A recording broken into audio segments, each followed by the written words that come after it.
नमस्कार दोस्तों। इस वक्त मैं मौजूद हूँ गुजरात में। गुजरात में क्यों हूँ, आप लोगों में से अधिकतर लोगों को शायद पता होगा, नहीं पता तो मैं बता देता हूँ। ये जो चक्रवाती तूफान है बिपरजॉय, ये सबसे ज़्यादा असर डाल रहा है गुजरात में। इसके इस खबर के मायने क्या है आपके लिए या तमाम लोगों के लिए, वो बताने की कोशिश करता हूँ।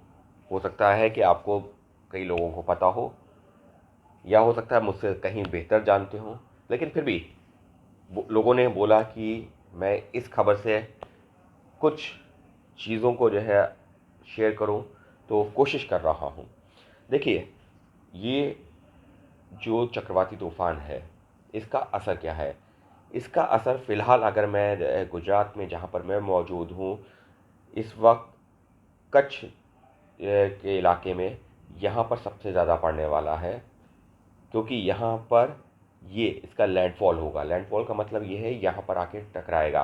यह आपने खबरों में भी देखा होगा।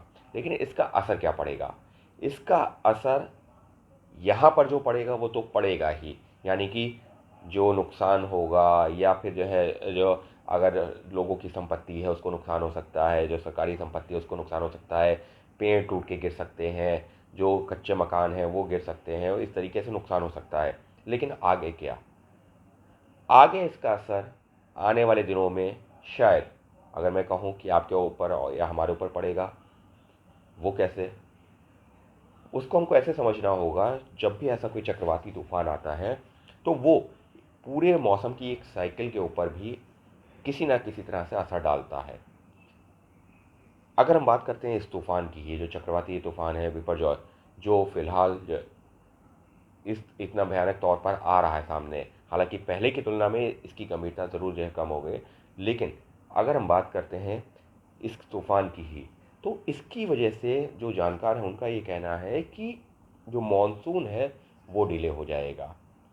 कई जगहों पर मानसून की साइकिल बिगड़ सकती है। और इसका असर क्या होगा, उदाहरण के तौर पर अगर हम जो है कहते हैं कि दिल्ली एनसीआर में या उत्तर प्रदेश में जुलाई के पहले हफ्ते में मानसून आना था, लेकिन अब इसके चलते हो सकता है वो दूसरे हफ्ते में चला जाए। हो सकता है जितनी बारिश होनी थी उतनी बारिश ही ना हो। ये भी हो सकता है कि सूखा पड़ जाए। बहुत तरह के जो है इसका असर पड़ सकता है।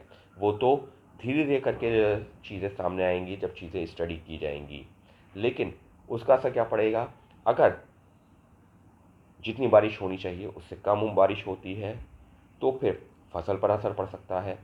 उससे महंगाई बढ़ेगी और असर पड़ेगा हमारे और आपके ऊपर। अगर इसके चलते ज़्यादा बारिश हो जाती है तो फिर एक बार जो है, जो फसल है उसके ऊपर असर पड़ेगा।